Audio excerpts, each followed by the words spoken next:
Oi, gente. Nessa monitoria de Fisiologia e Farmacologia, a gente vai abordar algumas questões do sistema endócrino, fazendo uma revisão. Hoje aqui vai ter eu, a Soraya Moraes e a Mariana Aragão. A dinâmica desse vídeo aqui vai ser assim: a gente vai ler a pergunta, vai dar alguns segundos para vocês pausarem o vídeo se quiserem responder, e depois já vai respondendo a questão. Oi, gente! Agora vamos iniciar a primeira questão. Em relação à fisiologia dos hormônios tireoidianos, analise verdadeiro ou falso. O TSH é liberado pelo hipotálamo e estimula a neurohipófise a liberar TRH. O item está falso, gente. Por quê? O item está completamente errado. Porque o que acontece? O TRH é que será liberado pelo hipotálamo e vai influenciar a adenohipófise ou hipófise anterior a liberar o TSH, que irá agir na tireoide. Segundo item, os hormônios tireoidianos ligados às tiroglobulinas permanecem armazenados nas células foliculares e, quando requisitados, são liberados como triioditironina e tiroxina. Esse item também está falso. Por quê? Porque os hormônios tireoidianos ligados às tiroglobulinas não são armazenados nas células foliculares, são armazenados nos folículos, ou seja, no coloide, que estão circundados pelas células foliculares. Aqui nas duas imagens nós temos um esquema do livro, onde você pode perceber o coloide no centro, e do lado nós temos uma imagem de uma lâmina de histologia, em que está marcado com os asteriscos os coloides na tireoide. Os efeitos biológicos dos hormônios tireoidianos são desencadeados por meio da sua interação com receptores do tipo 4. Sim, está correto. Nós temos, para a ação do T3 e do T4, os receptores do tipo 4. São receptores nucleares que se apresentam em regiões específicas do DNA, o que vão determinar a ativação ou inibição de seus genes-alvo e controle da síntese de proteínas específicas para gerar os seus efeitos biológicos. Como vocês podem ver na imagem, nós temos um esquema da entrada do T3 e T4 na célula, em seguida a transformação do T4 em T3 por uma deiodinase, em seguida tendo acesso ao receptor tipo 4 ligado ao DNA, que vai gerar uma transcrição e assim formando RNA mensageiro para formar proteínas e assim, consequentemente, fazer os efeitos esperados. São efeitos dos hormônios tireoidianos aumento do débito cardíaco, aumento da glicólise e aumento da frequência respiratória. Sim, esses são alguns dos efeitos esperados dos hormônios tireoidianos. Segunda questão. Sobre os fármacos tireoidianos e antitireoidianos, marque a alternativa incorreta. O item correto é: o metimazol tem como um de seus mecanismos de ação o bloqueio periférico da deiodinase tipo 1.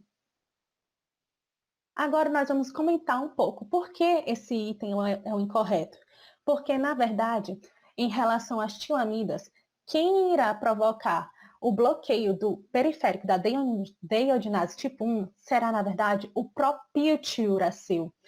As tiamidas têm como mecanismos de ação principais o bloqueio da peroxidase ou tireoperoxidase, o que vai impedir a transformação do iodeto em iodo, ou seja, ele vai bloquear o processo de oxidação e também vai impedir a junção do iodo, que já passou pela oxidação, para se unir à tiroglobulina. Assim, ele também vai bloquear o processo de organificação. Isso tanto o metimazol como o propiltiuracil têm em comum. No entanto, qual é o plus do propiltiuracil? É o bloqueio da deiodinase tipo 1, ou seja, ele vai impedir a transformação de T4 em T3 pela deiodinase tipo 1. Consequentemente, eu vou ter a redução de formação de T3 e vou aumentar a formação de T3 reverso pelo aumento da disponibilidade do T4 para a transformação por outras deiodinases. Questão 3. Sobre o GH, marque o item incorreto. Gente, o item correto é a somatomedina C secretada no hipotálamo é um hormônio inibidor da liberação de GHRH. Agora discutindo por que esse item é o incorreto. Esse item foi mais para chamar a atenção de vocês para não confundirem somatomedina C com somatostatina. São palavras muito similares e isso podem acabar pegando vocês numa questão. Então, o que é importante saber? Que a somatostatina é um hormônio hipotalâmico que irá inibir a liberação de GHRH. No entanto, também podemos ter uma certa inibição da liberação de GHRH pela somatomedina C, mas por um efeito de feedback negativo. O que vai acontecer aqui? A somatomedina C é o que nós chamamos de IGF-1, ou seja, nós temos o GRH, que vai ativar o fígado a produzir IGF-1, que é a somatomedina C. Não é só o fígado que produz IGF-1, mas é o principal órgão produtor desse hormônio. Assim, o que vai acontecer? O GH, ele tem sua influência nos órgãos, por exemplo, o osso vai atuar nas epífises para o crescimento do osso, no entanto, é um efeito muito agudo. Quem vai fazer a manutenção do efeito do GH, dos efeitos biológicos esperados, é o IGF-1. E isso é devido a quê? Principalmente à meia-vida. Nós temos aqui que a meia-vida do hormônio GH é 20 minutos, enquanto a meia-vida do IGF é de cerca de 20 horas. Ou seja, o IGF-1 tem uma alta ligação à proteína plasmática transportadora. Assim, ele dura mais tempo no organismo. Aqui nós temos um pequeno esquema da liberação do hormônio de crescimento conforme algumas atividades ao longo do dia. E nós percebemos que nós temos uma maior liberação durante exercícios físicos e sono. Assim, nós temos picos de liberação do GH que vão fazer sua ação aguda. Mas quem vai fazer a manutenção dos efeitos biológicos são as somatomedinas, principalmente a somatomedina C ou IGF-1. Quarta questão. Sobre os corticoides, assinale a alternativa falsa. Item A. O ACTH, liberado pela hipófise anterior, promove a síntese dos glicocorticoides ao estimular o córtex suprarrenal. Para a gente responder isso aqui, é bom dar uma olhada na liberação do ACTH. Ela começa no hipotálamo, quando, a partir de um estresse físico, emocional ou químico, o CRH, que é o hormônio liberador da corticotrofina, é liberado. Ele também é liberado em ritmos diários, em que ocorre uma maior liberação durante o dia.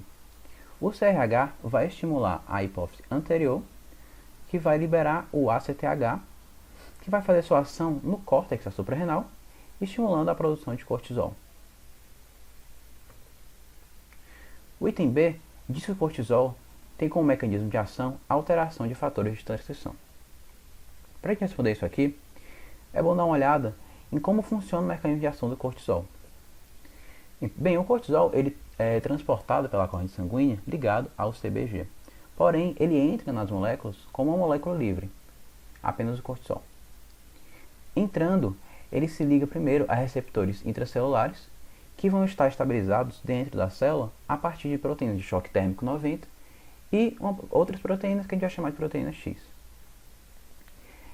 Esse complexo do esteroide, no caso do cortisol, ligado ao receptor, ligado a essas proteínas, vai ser instável. Como ela é instável, essas proteínas do choque térmico e as outras vão ser liberadas, sobrando apenas o receptor e o esteroide. Isso vai ser capaz de sofrer uma dimerização, formando o dímero esteroide receptor, que é ativado. Dessa forma, ele consegue adentrar o núcleo, se ligar ao ERG e fazer uma alteração na transcrição de genes, liberando as proteínas responsáveis pela resposta que geram a ação do cortisol no corpo. O item C fala sobre a síndrome de Cushing. Diz que ela é causada pela diminuição dos níveis de cortisol. E esse é o item falso, porque na verdade a síndrome de Cushing ela é causada pelo aumento crônico dos níveis de cortisol. Já o item D diz que a angiotensina 2 e o potássio têm papel importante na liberação dos mineralocorticoides, como a aldosterona, responsáveis por regular o balanço eletrolítico. A gente já sabe que ele é verdadeiro, porque a angiotensina 2 e o potássio aumentados, os dois aumentam a liberação dos mineralocorticoides. Quinta questão. Em relação ao cálcio e ao fosfato, assinale V ou F. O primeiro item diz que o estrogênio e a calcitonina preservam o osso ao aumentar a OPG e diminuir o rank. Para a gente analisar isso aqui, é bom dar uma olhada de novo na dinâmica entre os osteoblastos e os osteoclastos. Para a gente começar a explicar, a gente pode partir do ponto em que o osteoclasto ele degrada a matriz óssea. Quando o osteoclasto degrada a matriz óssea, ele vai liberar o IGF-1. Não mostra aqui na figura, mas esse IGF-1 vai estimular a ação do osteoblastos, que vai refazer essa matriz óssea. Esses osteoblastos têm algumas estruturas, ele produz algumas estruturas, como o OPG, o RANQ-L e o MCSF, que vão mexer com os osteoclastos. Esse RANQ-L e esse MCSF vão estimular os perosteoclastos a virarem osteoclastos, enquanto o OPG vai inibir essa transformação em osteoclasto, ou seja, vai inibir a ação do osteoclasto. Nós temos aqui o PTH e a vitamina D, que vão estimular o RANQ-L e o MCSF e vão inibir essa OPG, que é a osteoprotegerina. Dessa forma, estimulando os osteoclastos. O item A, ele fala do estrogênio e a calcitonina. Não tem aqui na figura, mas é verdade, essas duas substâncias vão preservar o osso, porque elas vão aumentar a formação da osteoprotegerina e diminuir o RANQ-L. Dessa forma, eles vão inibir os osteoclastos e preservar o osso.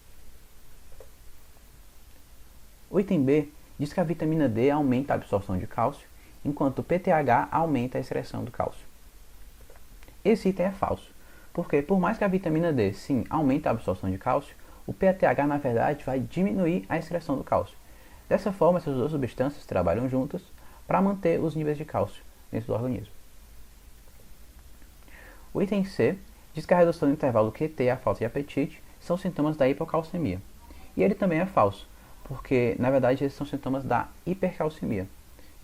A hipocalcemia na verdade causaria a hiperexcitabilidade. O item D diz que a vitamina D estimula o aumento da concentração de TRPV e de calbidina. E o que são esses TRPV e calbidina? Eles fazem parte do processo de absorção do cálcio, estão presentes no intestino. O cálcio, quando ele chega ali na luz do intestino, para ele ser absorvido pelas células intestinais, ele precisa passar pelo TRPV, que é um receptor de cálcio. Chegando dentro da célula, para que ele seja transportado para dentro da corrente sanguínea, ele é auxiliado pela calbidina, que o transporta para o cálcio ATPase da membrana plasmática, que vai colocar ele para dentro da corrente sanguínea. A vitamina D, ela vai sim estimular o aumento da concentração, tanto desse TRPV quanto da calbidina, dessa forma auxiliando na absorção de cálcio. A questão 6, ela pergunta sobre os glicocorticoides sintéticos, qual é a opção falsa. O item A diz que o efeito terapêutico ideal desses fármacos é a máxima atividade anti-inflamatória e imunossupressora e a mínima atividade retentora de sódio e fluidos, ou seja, a máxima atividade nos receptores glicocorticoides e a mínima atividade nos receptores mineralocorticoides. Esse item ele é verdadeiro. Esse é realmente o efeito terapêutico ideal, já que não é desejado que o paciente retenha sódios e fluidos normalmente. O item B diz que os glicocorticoides sintéticos possuem efeitos catabólicos no músculo e na pele. Esse item também é verdadeiro. Eles vão ter esses defeitos diminuindo a massa muscular e a delgação da pele. O item C fala que esses glicocorticoides sintéticos vão ser hipoglicemiantes. Esse é o item falso, porque na verdade eles vão ser hiperglicemiantes. O item D, ele fala que a melhor opção de fármaco para a reposição hormonal é a hidrocortisona. A gente já sabe que ele é verdadeiro. Isso porque a hidrocortisona é muito parecida com o cortisol. Ela vai ter um efeito anti-inflamatório e um efeito retentor de sódio e fluidos proporcional um ao outro, assim como o cortisol. Daí essa semelhança. E por isso ela é a melhor opção para a reposição hormonal. Oi, gente. Eu vou dar continuidade às questões. Aqui quem está falando é a Soraya. Então, vamos lá para a 7ª questão. A respeito da fisiologia do pâncreas endócrino, marque o item correto. Vou dar um tempinho para vocês lerem os itens e depois a gente vai analisar cada um. Pronto. Então, vamos lá analisar cada item. E antes disso, o item correto é o item C, que ele fala que a formação do peptídeo C é o resultado da clivagem da proinsulina no aparelho de Golgi, a qual terá como produto final o peptídeo C, né, e o hormônio insulina. Bom, para a gente estar analisando esse item, eu coloquei essa imagenzinha só para a gente ver como é que se dá a formação do peptídeo C, né? Inicialmente, a pré-proinsulina, que ela é composta, no caso, por esses 4 peptídeos, né? E ela vai perder esse peptídeo roxinho e vai se transformar em proinsulina. E como diz aqui no item, no aparelho de Golgi, a proinsulina ela vai ser clivada, liberando o peptídeo C e ficando apenas com o peptídeo A e B, que esse, no caso, será a insulina. Por que eu escolhi esse item para mostrar para vocês? Porque, assim, gente, o peptídeo C, ele é um marcador de produção de insulina endógena. Isso é importante para avaliar a produção da insulina daquelas pessoas que fazem uso de insulina exógena. Então, para você saber se ela ainda está produzindo insulina, é realizado um exame para saber como é que está a concentração desse peptídeo C no organismo, né, dessa pessoa que faz uso da insulina exógena. Agora vamos analisar os outros itens. Item A. Além das funções digestivas, o pâncreas também possui atividade endócrina, né? Por meio dos hormônios insulina e lipase. O erro é a lipase, não é a lipase, é o glucagon, os principais, né? Item B. A insulina desempenha um papel importante no catabolismo de proteínas. Gente, não é catabolismo, é anabolismo. A insulina está relacionada com reserva de energia. Todos os processos que estão relacionados com a guarda da energia, com a não utilização de ATP, com armazenamento da energia, vocês relacionam com insulina. O glucagon é o contrário. Tudo que você vai fazer, todos os processos corporais que vão utilizar as reservas energéticas, isso sim vai estar relacionado com o glucagon. Item D, o glucagon atua em receptores da membrana das células hepáticas do tipo proteína G, ativando fosfolipase C e promovendo a degradação do glicogênio em glicose 1-fosfato. Pessoal, não é a fosfolipase C. O glucagon ele vai sim ativar receptores, né, de membrana acoplados à proteína G, no entanto, eles vão ativar a adenilato ciclase, certo? Para ativar a proteína quinase e assim chegar na glicogênio fosforilase para quebrar o glicogênio em glicose em fosfato. Por que eu trouxe esse item também? Porque na realização da nossa prova, uma dica importante para vocês, há um ano, né, que foi há 2 semestres atrás, o professor ele foi bem específico ao cobrar na prova os receptores, certo? Então, vocês fiquem atentos aos receptores do glucagon, receptores da insulina e os seus segundos mensageiros, no caso, certo? Vamos para a próxima questão. A 8ª questão. Marquem o item incorreto em relação aos hipoglicemiantes.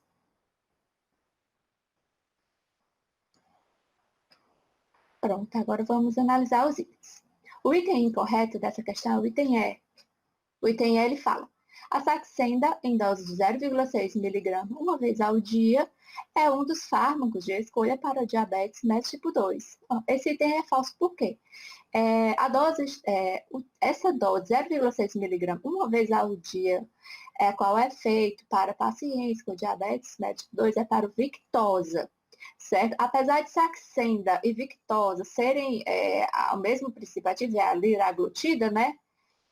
Mas a Saxenda ela é voltada para pessoas que têm como distúrbio a obesidade. Eu coloquei essa imagenzinha do lado para vocês não esquecerem, ó, que mostra como é que é, né, a Saxenda, como é que é a apresentação dela como fármaco, certo? E mostra aqui o 3, ó, mostrando que é 3 mg uma vez ao dia. E o Victoza, que é para o diabetes mellitus tipo 2, é 0,6 mg uma vez ao dia.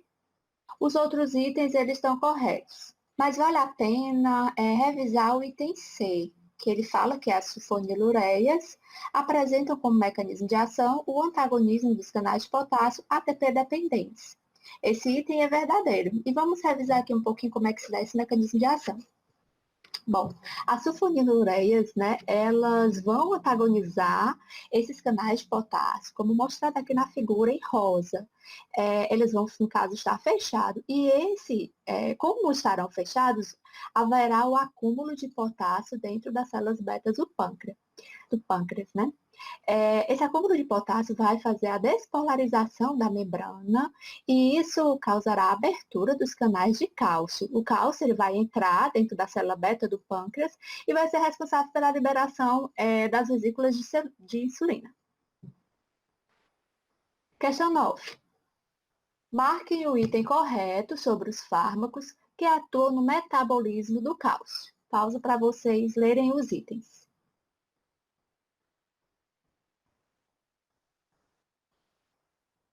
Pronto, pessoal, agora vamos analisar cada item. Vai ficar um pouco mais fácil o entendimento, porque o Bruno acabou de fazer com vocês a revisão da fisiologia do metabolismo do cálcio, né? Então, vamos lá.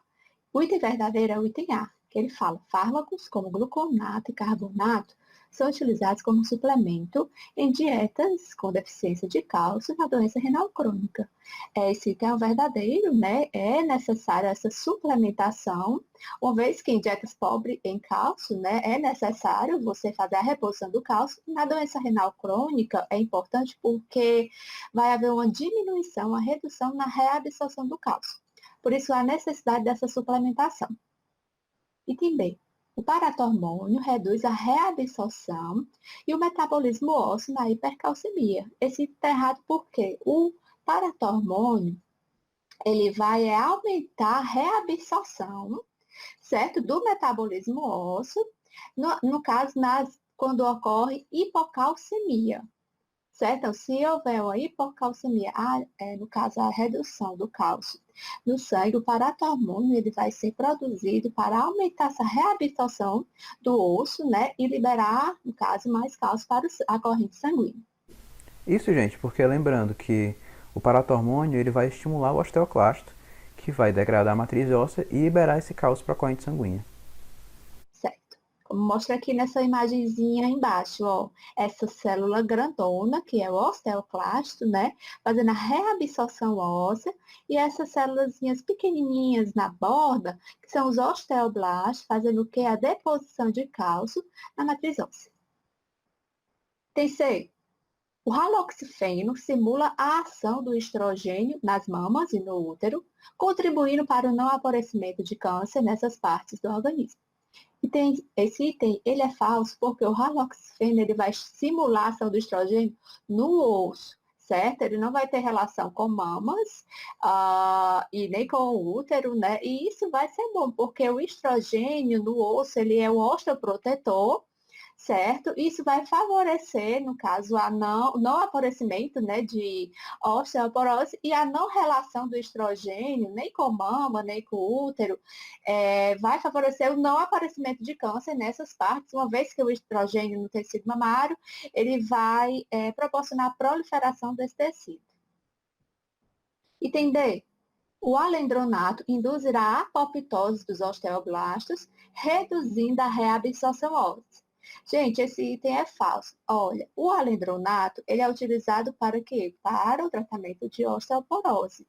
A osteoporose é um osso que ele é mais enfraquecido, com perda de cálcio, certo? Ele é mais como se fosse esponjoso. Então, se você quer o fortalecimento desse osso pela deposição de cálcio, você tem que induzir a apoptose dos osteoclastos. Uma vez que os osteoblastos, como mostrado aqui na figura, e como já é explicado pelo Bruno, ele vai fazer a deposição do cálcio na matriz óssea. E o item é o denosumab, que é um anticorpo monoclonal anti-RANKL, ele é, né, um anticorpo e ativa os osteoclastos. Esse item é falso, porque ele realmente, o denosumab, ele é um anticorpo monoclonal anti-ranquielo. No entanto, ele vai inibir a ativação dos osteoclastos, justamente para que não ocorra a reabsorção óssea e a perda de cálcio do tecido ósseo. Pronto, gente, essas foram as questões que nós trouxemos para revisar com vocês. Espero que nós tenhamos contribuído com essa revisão, né, já que a prova já é amanhã, e qualquer coisa fala com a gente lá no grupo do WhatsApp. Obrigada.